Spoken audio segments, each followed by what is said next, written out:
I'm Mark Dawson from the Self-Publishing Show, and this is Self-Publishing Spotlight, where we shine a light on the indie authors who are changing the world of publishing, one book at a time. Hello and welcome to the Self-Publishing Spotlight. We meet indie authors at all stages of their careers and ask them a series of 5 questions. 5 questions about their process, their mistakes and their successes. 5 answers that will help you level up your own author career. My name's Tom Ashford and I'm part of the Self-Publishing Formula. Don't forget that you can get your self-publishing resource kit at selfpublishingformula.com/starter kit. This week's guest is Kym Thurlow. She has written 4 books in the cosy mystery and young adult fantasy genres, and she lives in Reading, England. Welcome, Kym. Hello. How are you doing? Fine, thank you. How are you? Yeah, I'm not bad at all. All right, let's jump straight in with question number 1. Why do you write? That's probably a really hard question. It really is. I started off with James telling him that it was really easy, and I've completely changed that now because it is a brutal question. But it's basically, is there a particular reason that you started? Like, was there a story that you wanted to tell, or? Yeah, I think just ideas, just so many ideas about worlds that you want to create. Originally, I wanted to draw all the mad things that were in my head, but I wasn't good enough. My art's just not up to it. So I realised that writing it down was a much, much better idea. So I started writing just nonsense fantasy stories, mostly about dinosaurs when I was a teenager. Cool. And just haven't really stopped writing since.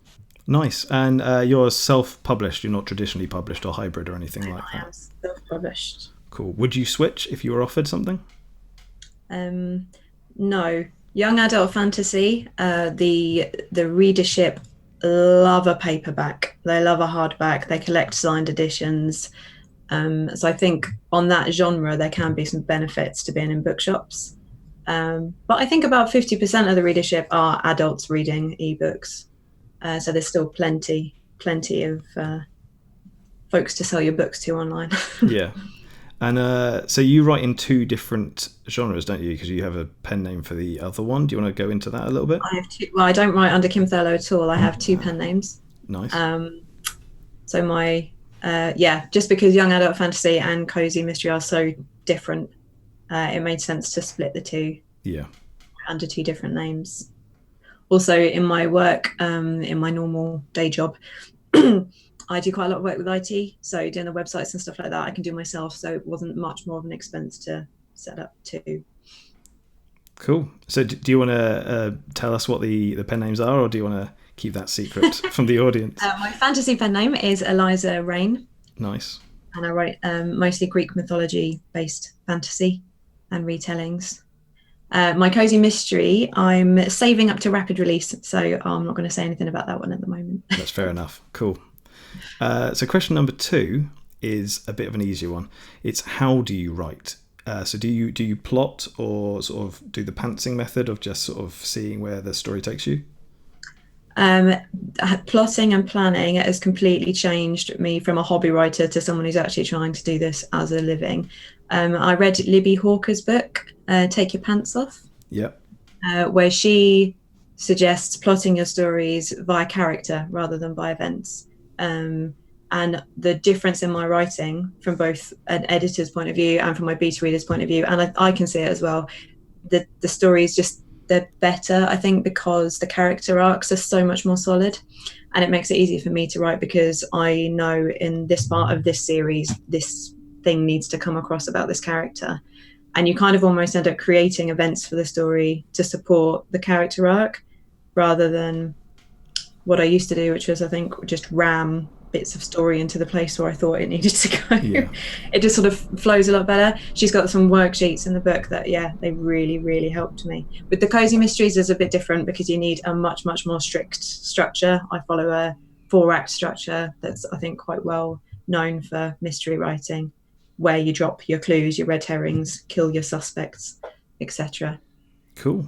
And so that's quite a bit more structured. Yeah, cool.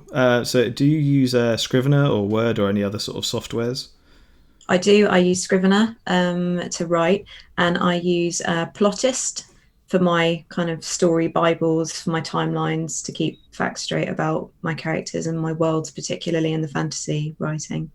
Cool. And do you have a particular time and place that you write? I write in my office there. I'm lucky enough to have a home office, so that's good. At the moment, I'm on a sabbatical, so I write all day, every day at the moment, which is brilliant. But I, tend to write, well, whenever I can, I guess, like most writers. Yeah, fair. Fair. Well, that leads into question number 3, which is, are you a full-time author? If you are, how did you get there? And if you aren't, what steps are you taking to make it happen? I'm slowly working my way towards that. So last year, I went from 5 days a week at my day job as an IT consultant to 4 days a week. And then after I'd written around 100,000 words, I took 3 months off unpaid as a sabbatical to launch my pen name for Eliza Rain, and to get all the kind of stuff set up ready for my cozy one. I go back to work next week, but I go back 3 days a week. So I'm slowly bringing the number of days down. That's cool. That's good. And question number 4 is, what mistakes do you think you've made and what have you got right? The first thing I think that I got right was the SPF course. That was a brilliant investment. I took a story that I wasn't hugely in love with that I'd written, and I published it in secret. I didn't tell anyone except my husband. And I learned a lot about what I needed to do, just pragmatically getting set up, all the tax implications in the UK with limited companies and all that kind of thing, just how long some of that took to set up. So I'm glad I did that early as a kind of test. I also tested promotional sites with it and all that kind of thing. And I did make a lot of mistakes with that. For example, making a book free when you have no follow-up or read-through book out. Yeah. I just lost lots of money on paid promotions. I got loads and loads of downloads, but I also got a lot of bad reviews because I think people with free books are more inclined to leave review. In total, I think I kind of test published like that. I then removed it from Amazon and killed that pen name completely. I think I was in a much better position to launch the books that I really care about later on. Cool. So question number 5 is the last one, is what's your final piece of advice for authors starting out in indie publishing? Join all the Facebook groups. I think they are really inspirational and people are so willing to help. It's amazing. I've asked questions in so many groups. I've joined so many cross-promotional groups, particularly in the fantasy kind of area. And people are just so willing to help. It's really, really nice. Writing is quite a solitary activity. And whilst it is quite tempting to procrastinate for hours in these groups, you pick up so much from different people and just constantly motivated to keep going. People share success stories, which, as I'm sure you know, as a fellow Brit, it's not really, we're not really comfortable shouting about how well we've done. No. But actually, when people do, it really, really pushes you to achieve the same yourself. And it's really nice. Yeah, I mean, we obviously the audience won't know, but we both met at the London Book Fair. Obviously, we know each other from before, but we met at the London Book Fair, and that's a great place to meet other authors, because you suddenly go from being in an isolated environment where you kind of feel like it is just you doing that, and you know that there's thousands of other people, but it feels like it's just you as the only indie author in the world, really.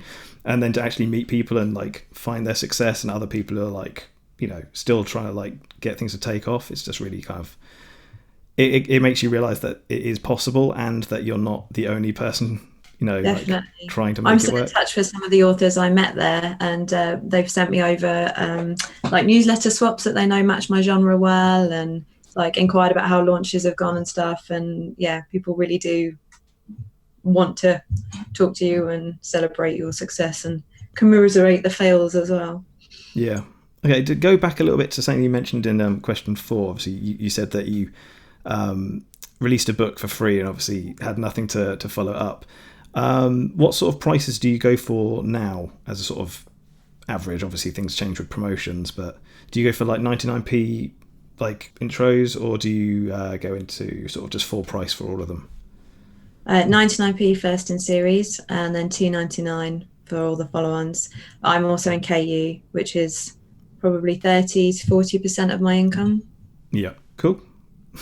That's it. You're off the hook. You've had your 5 questions. Okay. Simple and straightforward.